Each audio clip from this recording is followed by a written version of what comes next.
So if you own a home and you don't have children, like we don't have children, yet we're paying so much money to support the school, and yet we're surrounded by a lot of decline and deterioration, and the county's not doing anything about it. I always thought about that.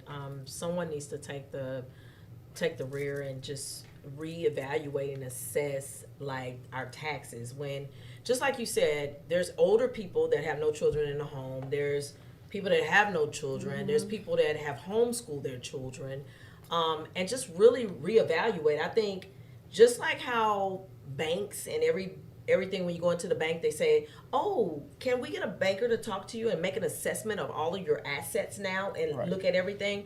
I do believe that there's a missing piece of asset looking at, like from everybody collaborating, getting to the table where it's your state representative, your county, and community leaders and community liaisons having that intelligent conversation, because that's what keeps your area thriving. But why do we still have so much poverty and crime? And so there's a relationship of misappropriation of the property taxes being appropriately distributed to then invest in those communities, such as ours that is unincorporated. Many times we think about my house the biggest investment is real estate.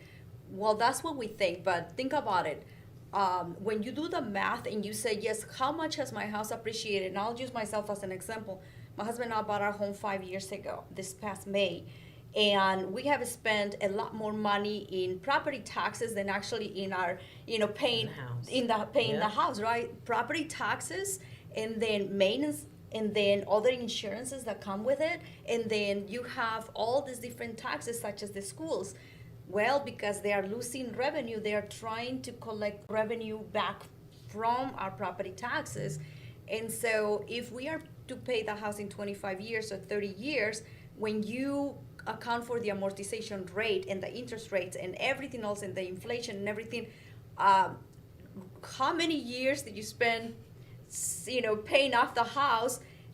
Or you take the money, and anyone who's in investment realizes that if I save $10,000 today and it compounds in the 30 years, how much money am I going to actually have?